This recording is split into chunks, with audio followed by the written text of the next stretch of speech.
Selamat pagi adik-adik semua yang ada di rumah. Apa kabar? Sehat-sehat semua kan tentunya?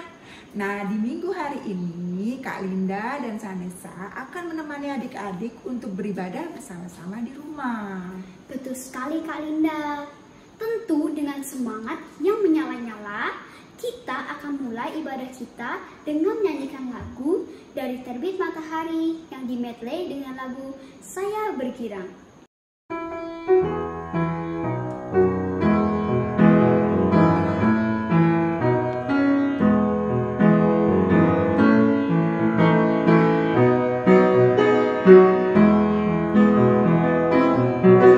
Dari terbit matahari sampai pada masuknya, biarlah nama Tuhan dipuji. Dari terbit matahari sampai pada masuknya, biarlah nama Tuhan dipuji. Puji Tuhan, puji Tuhan. Dari terbit matahari sampai pada masuknya, biarlah nama Tuhan dipuji. Saya bergirang, mengapa kau bergirang? Saya bergirang, apa sebabnya? Saya bergirang, mengapa kau bergirang? Karena saya anak Tuhan. Sekarang ku selalu bergirang, bernyanyi sambil bertepuk tangan, jadi saksi dari cinta Tuhan. Siang malam ku selalu bergirang, siang malam ku selalu bergirang. Teman-teman, mari kita berdoa pembukaan. Tuhan Yesus yang baik, hari ini kita ingin memulai ibadah kita. Berkati kita semua dari awal, pertengahan, hingga akhir, supaya kita bisa duduk rapi, mendengarkan kakak-kakak yang bercerita. Dalam nama Tuhan Yesus, kami berdoa dan mengucap syukur. Amin.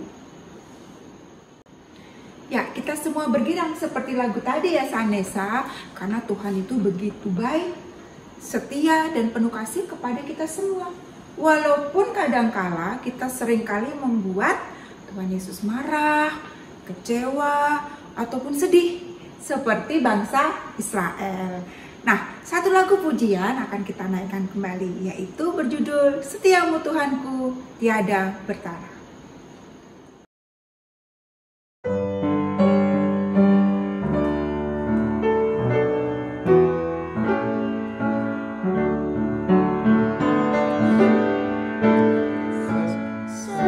Setiamu Tuhanku tiada bertara, dikala suka di saat gelap.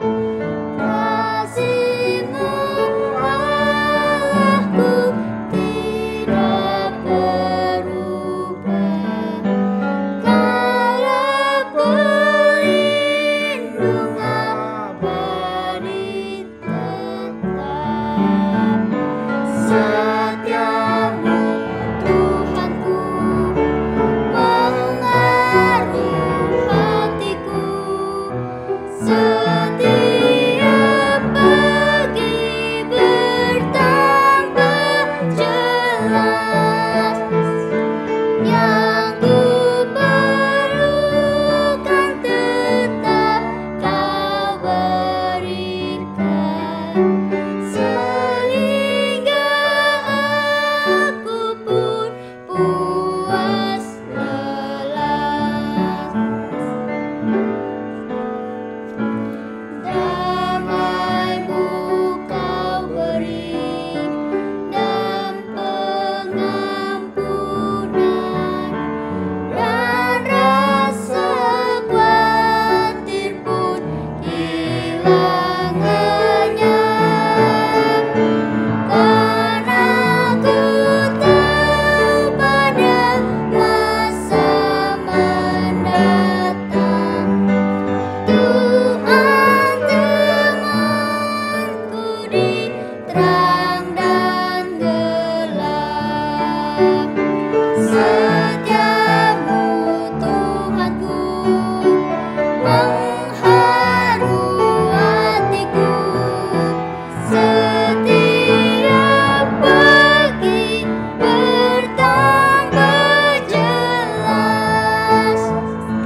Teman-teman, sebentar lagi kita akan mendengarkan firman Tuhan.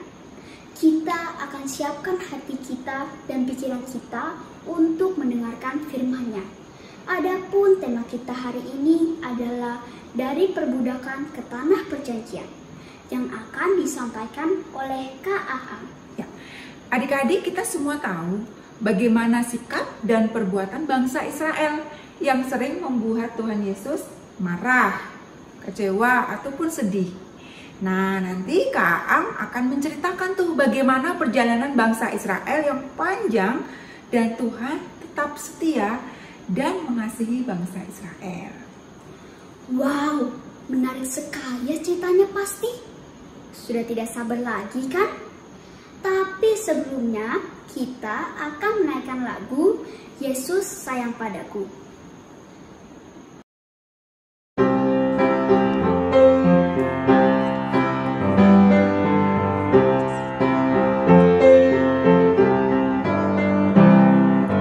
Yesus sayang padaku, Alkitab mengajarku, walau ku kecil lemah, aku ini miliknya. Yesus Tuhanku sayang padaku, itu firman-Nya di dalam Alkitab. Yesus sayang padaku, Ia mati bagiku, dosaku dihapusnya, surga pun terbukalah. Yesus Tuhanku sayang padaku, itu firman-Nya di dalam Alkitab. Yesus Tuhanku sayang padaku, itu firman-Nya di dalam Alkitab. Ulangan 10 ayat 12-13. Maka sekarang, hai orang Israel, apakah yang diminta daripadamu oleh Tuhan Allahmu, selain takut akan Tuhan Allahmu, hidup menurut segala jalan yang ditunjukkannya, mengasihi Dia, beribadah kepada Tuhan Allahmu dengan segenap hatimu dan segenap jiwamu, berpegang pada perintah dan ketetapan Tuhan yang kusampaikan kepadamu hari ini, supaya baik keadaanmu. Ibrani 12 ayat 28-29. Jadi karena kita menerima kerajaan yang tidak tergoncangkan, marilah kita mengucap syukur dan beribadah kepada Allah menurut cara yang berkenan kepadanya, dengan hormat dan takut. Sebab Allah kita adalah api yang menghanguskan. Halo adik-adik, selamat pagi. Kita berjumpa lagi dalam ibadah online pagi hari ini. Kita akan mau mendengarkan cerita firman Tuhan.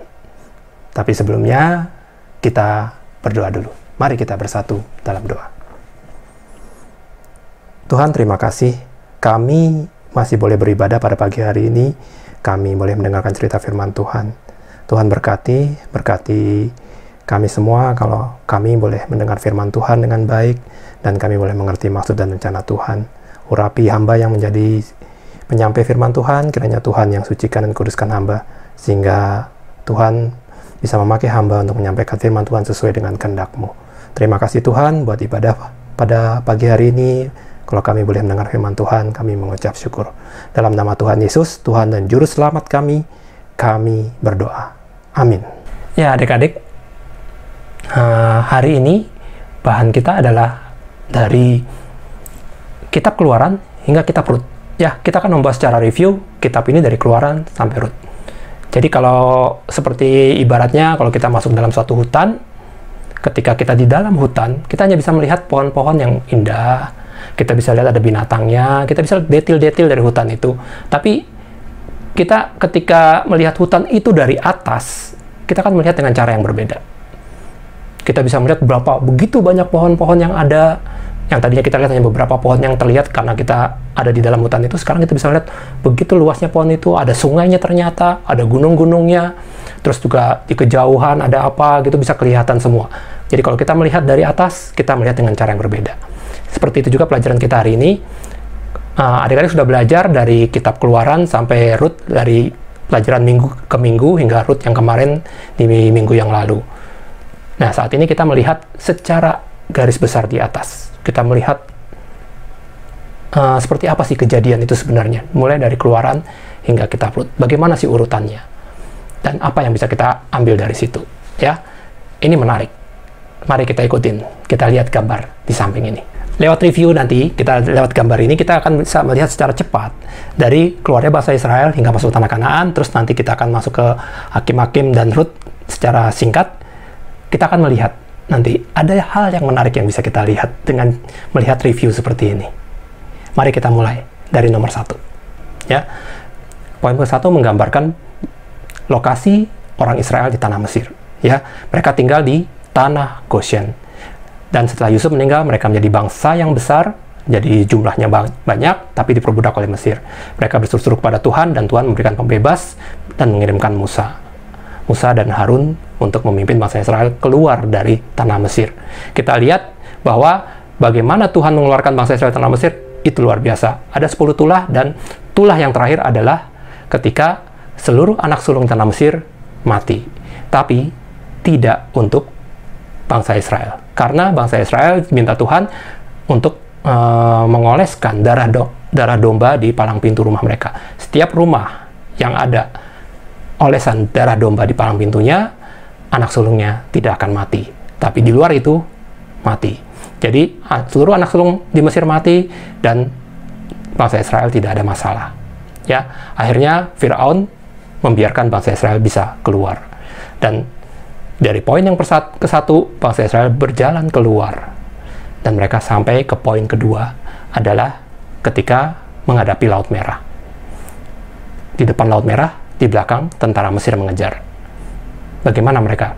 Mereka bingung, tapi Tuhan menunjukkan kuasanya lewat Musa. Tuhan menyatakan mujizat Tuhan dengan membelah Laut Merah. Bangsa Israel bisa lewat. Ketika bangsa Mesir mau nyusul, Tuhan menutup Laut Merah. Bangsa Mesir mati tertutup oleh Laut Merah yang menutup kembali. Bangsa Israel selamat. Tuhan memimpin. Mulai dari keluar dari tanah Mesir, poin 1, poin 2. Tuhan memimpin dengan kuasanya. Terus berikutnya kita masuk ke poin ketiga. Bangsa Israel melanjutkan perjalanan sampai ke Mara. Di Mara, mereka menemui sumber air, mata air yang pahit. Mereka bersungut-sungut kepada Tuhan, dan Tuhan membuat mata air itu menjadi manis. Tuhan menyatakan kuasa Tuhan dalam memelihara bangsa Israel. Begitunya ke poin keempat, mereka berjalan lagi sampai ke Elim. Di sana mereka bisa menikmati mata air yang begitu indah, pohon korma, ya mereka bisa mendapat tempat yang baik. Tuhan memberkati perjalanan mereka. Oke, selanjutnya yang kelima. Ya, mereka sampai ke padang gurun Sin. Dari Elim sampai ke padang gurun Sin, di situ mereka mengeluh soal makanan. Di padang gurun, gimana mau dapat makanan, dan Tuhan memberikan mana, roti dari surga. Tiap pagi ada roti yang Tuhan berikan bagi mereka. Dan untuk makan daging, Tuhan memberikan burung puyuh. Ya, luar biasa cara Tuhan memelihara bangsa Israel.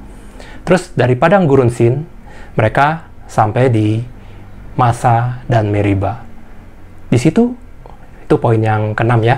Di situ mereka mengeluh lagi, minta air, nggak ada air, mereka kehausan. Dan Tuhan meminta Musa untuk mengetuk batu di sana, dan akhirnya keluarlah air. Dan di poin yang berikutnya, di poin yang ke-7, mereka akhirnya sampailah di Rafidim. Disitulah bangsa Israel berperang dengan orang Amalek. Perang yang cukup unik, ya, di mana Musa harus mengangkat tangannya. Ketika tangan Musa terangkat, menanglah bangsa Israel. Tangan Musa turun, kalahlah bangsa Israel. Lama-lama Musa capek. Bangsa Israel begitu Musa capek, kalah gitu kan. Akhirnya tangan Musa dipegangi oleh dua orang. Satu pegang tangan kanannya, satu pegang tangan kirinya, sampai akhirnya bangsa Israel menang melawan Amalek. Ya, perang yang cukup unik. Itu di Rafidim. Berikutnya bangsa Israel berjalan kembali, sampailah mereka ke Gunung Sinai. Poin yang ke-8.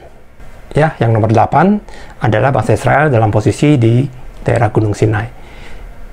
Musa naik ke atas Gunung Sinai, menerima 10 perintah Tuhan, tapi bangsa Israel ternyata di bawah tidak sabar menunggu Musa turun, dan akhirnya mereka membuat anak lembu emas di poin yang ke-9.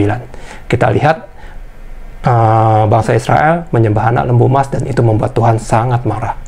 Ya, Tuhan akhirnya marah. Musa pun turun juga dalam keadaan marah. Akhirnya melihat itu semua, Tuhan menghukum bangsa Israel. Ya, tapi Musa memohon ampun bagi bangsa Israel kepada Tuhan, dan akhirnya Tuhan mau kembali memimpin bangsa Israel, dan Tuhan memerintahkan Musa untuk membangun kemah suci. Kemah suci di poin yang ke-10 kita bisa lihat kemah suci itu dibangun, dan kemah suci itu adalah tempat di mana Tuhan tinggal bersama bangsa Israel. Tiang awan, tiang api berada di atas kemah suci. Ketika tiang awan bergerak, kemah suci bergerak. Ketika tiang awan berhenti, kemah suci dibangun di situ dan bangsa Israel berhenti. Ya, itulah cara Tuhan memimpin bangsa Israel. Setelah dari Gunung Sinai, bangsa Israel bergerak kembali jalan, dan sampailah kita ke poin nomor 11, di mana mereka tiba di namanya Kades Barnea. Disitulah bangsa Israel mengirimkan mata-mata. Jadi mereka udah dekat nih sama tanah Kanaan, mengirimkan mata-mata untuk melihat tanah Kanaan. Tapi yang terjadi apa? Dari 12 mata-mata, yang 10 mengatakan, wah ini negara bahaya nih, kita kayaknya nggak bisa, terlalu kuat bangsa ini gitu ya, orangnya besar-besar lagi gitu. Jadi mereka ketakutan. Tapi hanya 2 dari mata-mata itu yang bilang, tidak, kita pasti bisa, asal Tuhan beserta dengan kita pasti bisa mengalahkan mereka. Yaitu 2 orang ini adalah Yosua dan Kaleb. Di Kades Barnea ini Tuhan marah ketika bangsa Israel akhirnya bersungut-sungut pada Tuhan karena mendengar laporan yang 10 orang pengintai itu, dan mereka lebih percaya yang 10 pengintai itu daripada yang 2 orang, Yosua dan Kaleb. Akhirnya Tuhan menghukum mereka untuk dengan dibilang, udah tidak usah jadi masuk ke tanah Kanaan, kamu harus ke padang gurun lagi. Tapi bangsa Israel nekat dan akhirnya tetap mau perang kepada bangsa Kanaan di sana, dan akhirnya mereka dikalahkan. Ya, Tuhan menghukum bangsa Israel dengan tidak menyertai mereka dalam peperangan mereka. Akhirnya bangsa Israel harus kembali ke padang gurun, berjalan ya sampai pada satu titik di mana Musa dan Harun melakukan kesalahan, yaitu di poin nomor 12. Kita bisa lihat di gambar kita.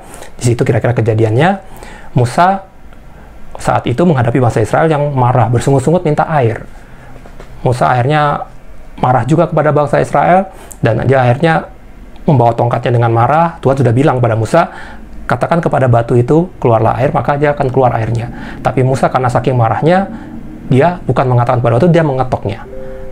Dan lagi Musa melakukan satu kesalahan, sebelum dia mengetok batu itu, dia mengatakan begini, dengarlah kepadaku, hai orang-orang durhaka, apakah kami harus mengeluarkan air bagimu dari bukit batu ini? Musa mengatakan, apakah kami harus mengeluarkan air itu dari bukit batu ini? Jadi Musa mengatakan seolah-olah dia yang punya kuasa untuk mengeluarkan air dari batu ini ya. Jadi dia mengatakan, karena marahnya mungkin Musa lupa bahwa kuasa yang diberikan Tuhan kepada dia adalah dari Tuhan. Jadi bukan karena Musa.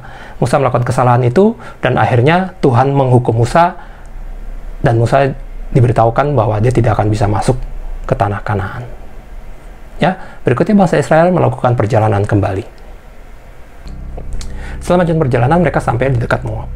Dan di situ Balak yang waktu itu jadi raja Moab, karena takut melihat bangsa Israel begitu besar kuasa Tuhan menyertai bangsa Israel, mereka akhirnya Balak meminta Bileam untuk mengutuk bangsa Israel. Tapi yang terjadi apa? Malah Bileam nggak bisa mengutuk bangsa Israel. Bileam malah diminta Tuhan untuk memberkati bangsa Israel. Begitulah Tuhan terus menyertai bangsa Israel. Kisah Bileam tadi itu poin yang ke nomor 14. Poin berikutnya yang nomor 15. Ya, setelah diberkati oleh Bileam, bangsa Israel terus melakukan perjalanan. Di poin 15, Musa diberi kesempatan Tuhan untuk melihat tanah Kanaan. Musa tidak bisa masuk tanah Kanaan, tapi Musa dikasih kesempatan Tuhan untuk melihat tanah Kanaan. Dari Gunung Nebo, Musa bisa melihat secara luas tanah Kanaan, dan akhirnya Musa meninggal, dan Tuhan yang menguburkan Musa. Di poin yang ke-15. Lokasinya di sekitar itu ya, yang terlihat di gambar. Terus yang kita masuk ke poin 16, di bawah pimpinan Yosua, bangsa Israel menyeberangi sungai Yordan. Apa yang menarik? Yang menarik adalah cara bangsa Israel menyeberangi sungai Yordan sama seperti cara bangsa Israel menyeberangi Laut Merah. Ketika para imam waktu di Sungai Yordan ya, ketika para imam pengangkut tabut perjanjian menginjakan kakinya di sungai itu langsung terbelah, langsung menjadi kering. Airnya seperti tertahan dari hulu menjadi kering, dan bangsa Israel bisa lewat mengikuti tabut perjanjian yang memimpin di depan. Sampai bangsa Israel lewat, jadi tabut perjanjian berhenti di tengah, bangsa Israel lewat semua. Setelah seluruh bangsa Israel lewat, yang mengangkat tabut perjanjian berjalan lagi selanjutnya sampai mereka ke pinggir sungai berikutnya. Di tepi sana, begitu kaki mereka keluar dari sungai itu mengalir kembali. Ya, Tuhan mengingatkan kepada bangsa Israel, seperti Tuhan mengeluarkan bangsa Israel dari tanah Mesir, begitu juga ketika masuk ke tanah Kanaan, Tuhan melakukan hal yang luar biasa. Penyertaan Tuhan tetap sama. Ya, akhirnya kita masuk ke poin yang nomor 17 adalah ketika bangsa Israel memasuki perang dengan Yeriko. Perang yang unik. Benteng hancur hanya karena dikelilingi. Bukan karena apa-apa, karena kuasa Tuhan. Dikelilingi saja. 6 hari dikelilingi sehari sekali, dan pada hari yang ke-7 dikelilingi sebanyak 7 kali, dan akhirnya tembok itu runtuh. Coba kita perhatikan ya dari gambar di sebelah. Ya, ada beberapa hal menarik yang Tuhan tinggalkan, ya, yang Tuhan kasih gambaran. Ya, ketika bangsa Israel keluar, anak sulung mati, bangsa Israel harus mengoleskan darah domba di palang pintu. Kalau kita lihat di gambar 1, kita bisa lihat bahwa seperti itulah penggenapan nanti penebusan yang sesungguhnya. Ketika Tuhan Yesus memberikan darahnya, maka dibilang darah anak domba itu menyucikan kita. Ketika Tuhan Yesus memberikan darahnya, maka yang harusnya mati tidak menjadi mati. Anak sulung Israel harusnya mati, tidak menjadi mati. Tuhan sudah memberikan gambaran bagaimana penebusan yang sesungguhnya akan terjadi. Kita lihat juga yang gambar ular tembaga nih di sebelah nih ya. Ular tembaga, kalau ditaruh di tiang kan nggak mungkin ya, kalau nggak ada palang. Jadi kayak ada palang ke sampingnya, baru tiangnya, baru ularnya bisa dililit di situ, dibikin tembaganya. Ya, jadi tiang dengan tiang yang lurus, yang vertikal dan yang horizontal itu menggambarkan seperti, kalau dilihat jadi seperti salib. Ya, terus baru dikasih ada ular tembaga. Apa yang terjadi di tempat itu? Ketika orang memandang kepada ular tembaga itu, yang digigit bisa, harusnya mati, tidak mati. Ya, Tuhan kasih gambaran lagi bagaimana Tuhan Yesus kalau nanti disalibkan, salib itu bagi siapa yang percaya kepada pengorbanan di salib itu akan diselamatkan. Ya, siapa yang percaya kepada Tuhan Yesus akan diselamatkan. Gambaran-gambaran dari perjanjian lama kita bisa lihat bagaimana Tuhan sudah memberikan gambaran apa yang akan terjadi ke depan. Menarik ya? Padahal kitab itu ditulis oleh beberapa penulis dalam waktu yang berbeda, tapi ada satu gambaran besar yang akan menggambarkan satu peristiwa yang penting, kehadiran Tuhan Yesus dalam sejarah. Ya, jadi kalau membaca Alkitab kita dengan baik-baik, kita akan melihat luar biasa Tuhan menuliskan ini. Ya, lewat orang-orang yang Tuhan pakai, Tuhan menuliskan dengan luar biasa. Oke, kita lanjutkan kembali.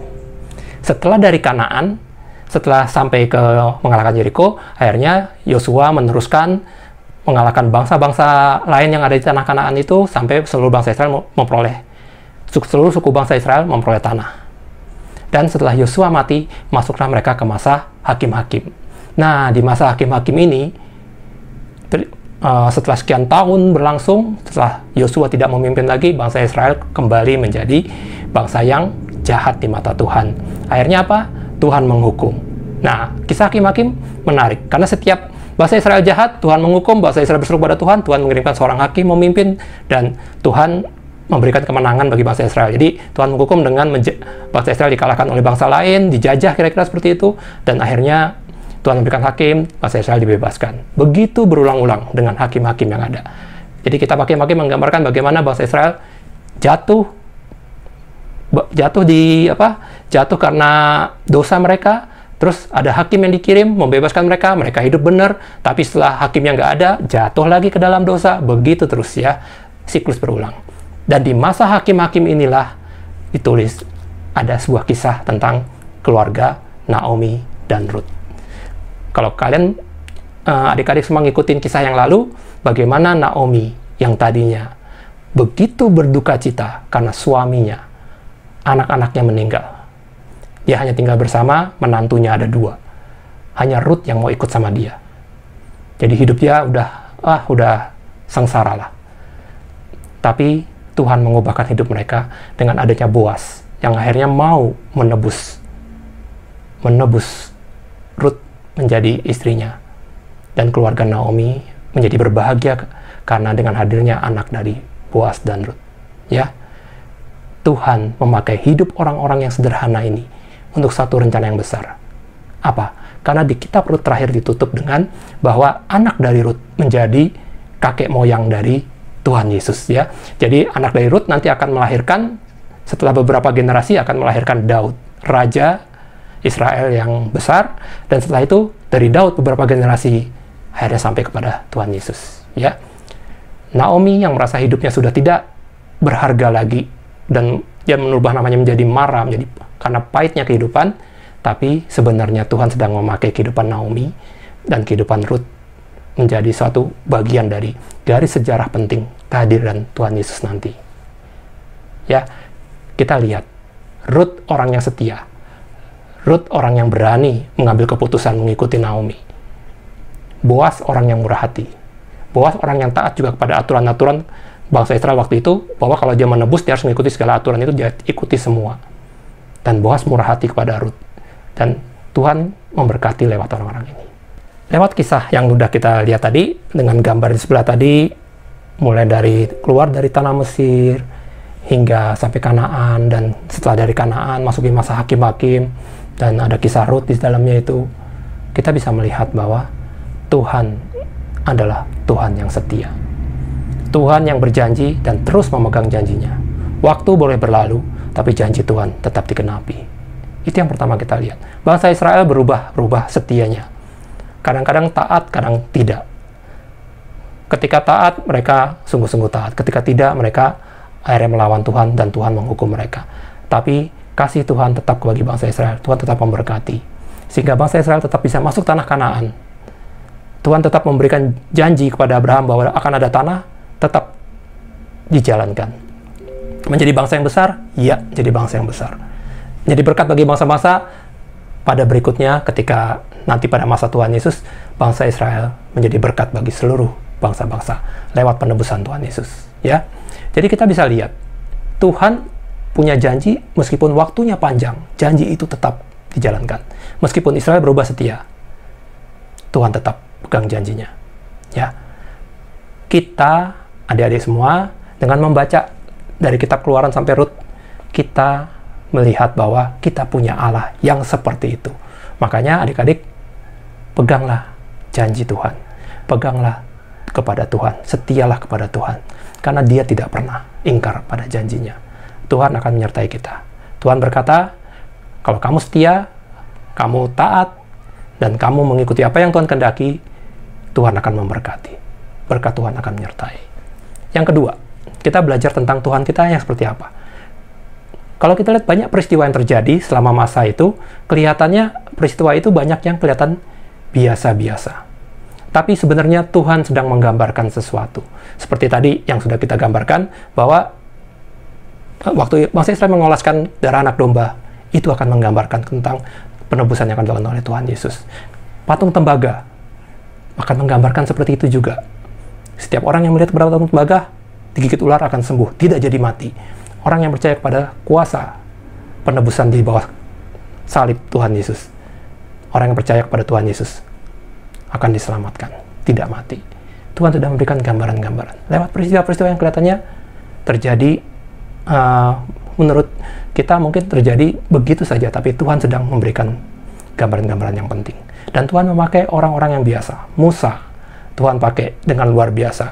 Musa merasa bahwa dia tidak pantas, tapi Tuhan pakai dia. Tuhan juga memakai Yosua, anak muda yang setia dan taat, Tuhan pakai untuk memberikan kemenangan demi kemenangan bangsa Israel di tanah Kanaan. Hakim-hakim, kita melihat kehidupan hakim-hakim, orangnya juga tidak berarti hidupnya langsung hebat-hebat semua. Tuhan pakai juga orang-orang yang kelihatannya nggak terlalu ya nggak terlalu wah lah gitu ya, tapi Tuhan pakai kehidupan para hakim-hakim untuk memimpin bangsa Israel dengan keunikan mereka masing-masing.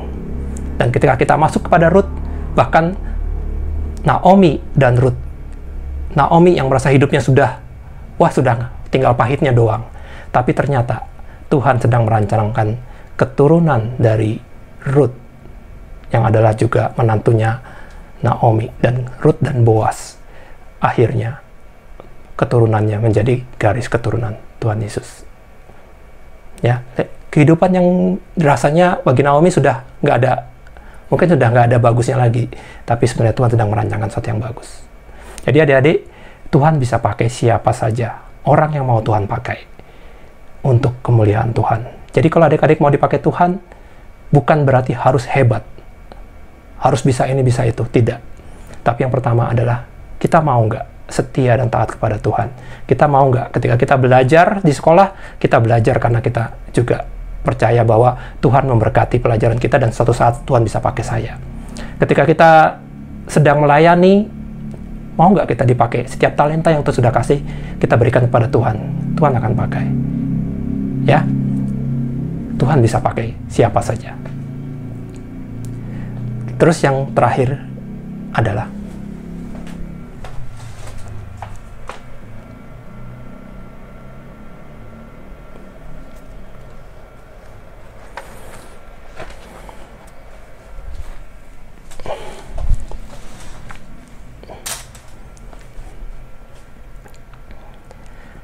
oke adik-adik, jadi bisa kelihatan ya, garis besar yang kita pelajari dari kitab Ulangan khususnya sampai kitab Rut.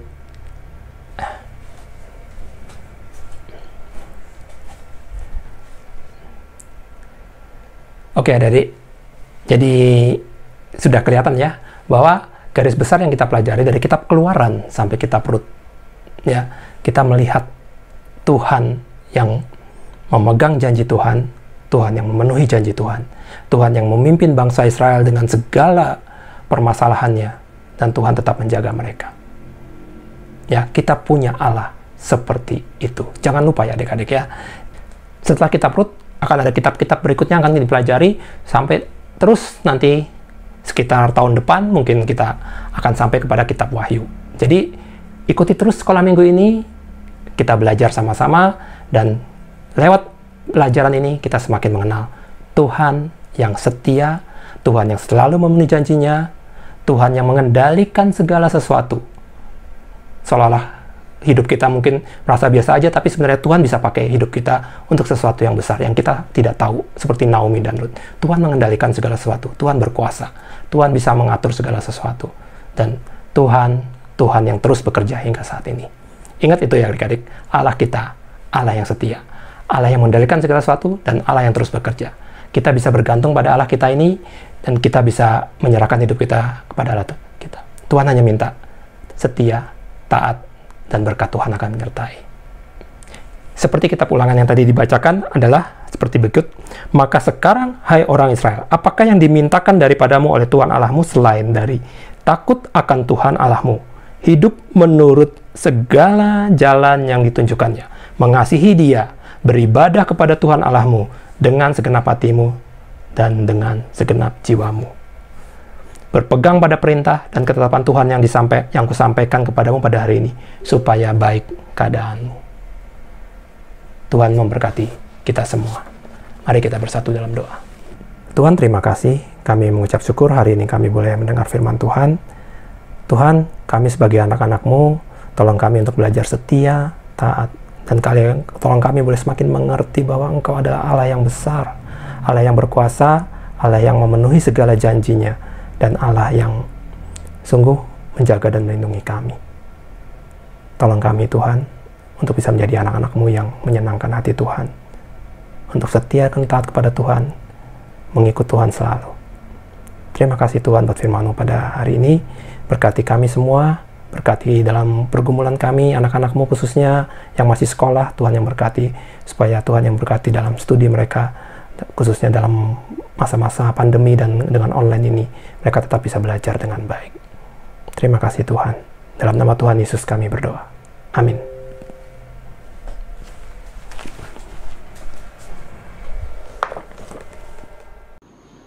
Sungguh indah firman Tuhan yang sudah disampaikan oleh Kak Ang tadi.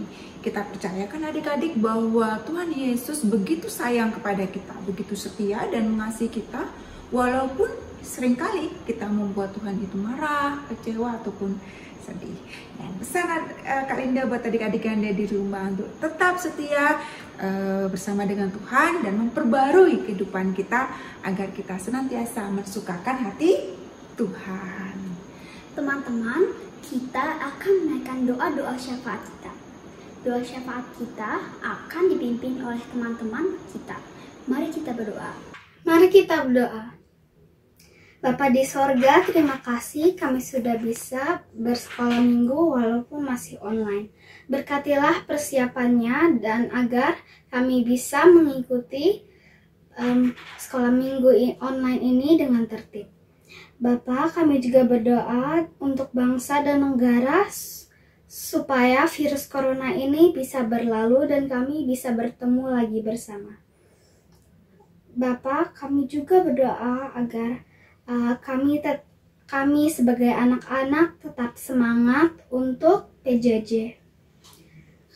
Berkatilah juga agar kami semua, seluruh rakyat Indonesia, agar kami bisa tetap sehat, terutama keluarga kami, kakak guru kami semua, dan juga tentunya kami.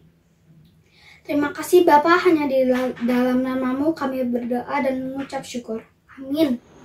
Ya adik-adik, kini tiba saatnya adik-adik untuk memberikan persembahan. Adik-adik bisa memberikan persembahan dengan memasukkan uang ke dalam amplop dan nanti bisa diserahkan ke gereja. Atau adik-adik juga bisa mentransfer ke rekening gereja kita seperti yang ada di bawah ini. Ataupun dengan QR code. Nanti adik-adik minta tolong ya mama ataupun papanya. Baik, persembahan ini akan kita iringi dengan lagu pujian Di Badai Topan Dunia.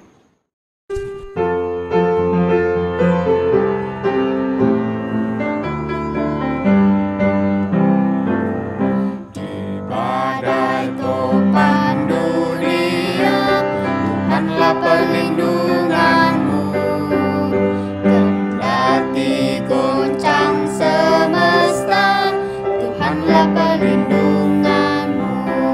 Ya Yesus, gunung batu di dunia, di dunia, di dunia.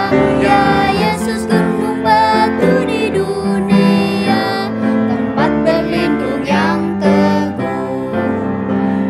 Siang maupun malam gelap, Tuhanlah perlindunganmu. Niscaya takutmu lenyap, Tuhanlah perlindunganmu. Ya Yesus, gunung batu di dunia, di dunia, di dunia. Ya Yesus, gunung batu di dunia, tempat berlindung yang teguh.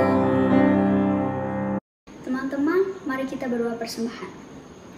Tuhan Yesus, kami sudah mengumpulkan persembahan kita. Berkati supaya persembahan ini bisa menjadi berkat untuk pelayanan-pelayanan kami. Dan nama Tuhan Yesus kami berdoa dan mengucap syukur. Amin. Adik-adik, ibadah kita hari ini akan segera berakhir. Pesan Kak Linda buat adik-adik yang di rumah, tetap semangat walaupun masih sekolahnya dari rumah dan apapun masih dilakukan di rumah. Tapi tentunya tidak mengurangi rasa sukacita adik-adik untuk ada di rumah ya. Dan tetap rajin beribadah tentunya. Dan apabila adik-adik ingin pergi keluar rumah, jangan lupa untuk tetap jaga protokol kesehatan kita. Baik, kita akan akhiri ibadah kita dengan kita menyanyikan lagu Janji yang Manis.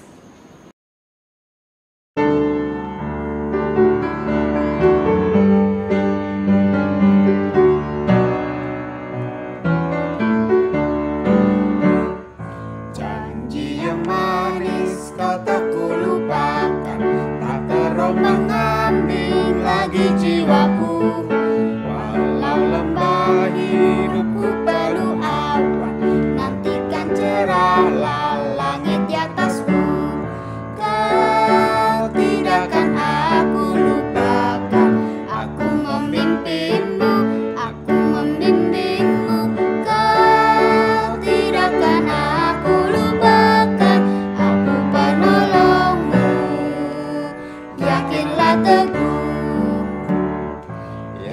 Pastikan janji kau tak kulupakan.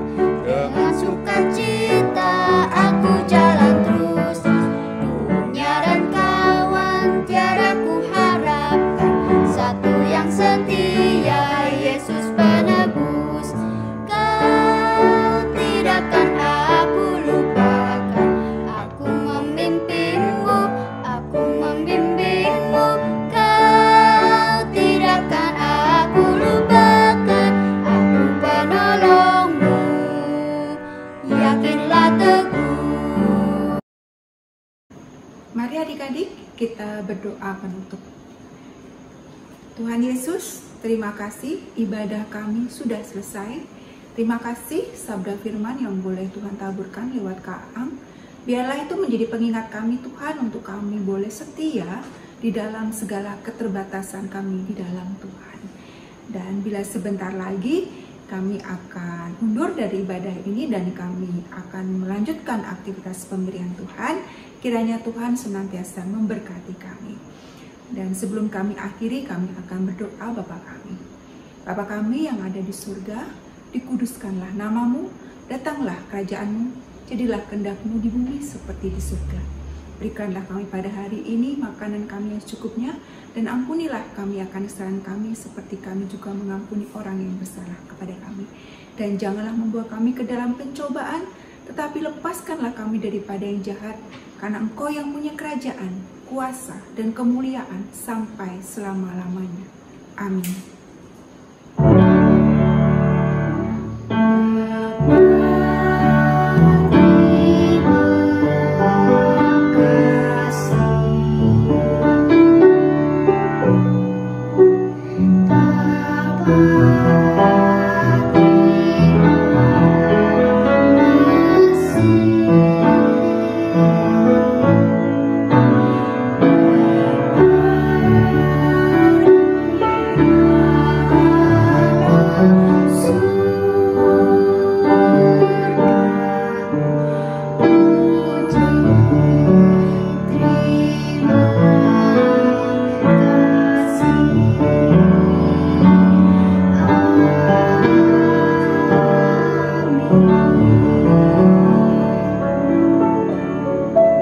Kebaktian telah usai, selamat hari Minggu, Tuhan Yesus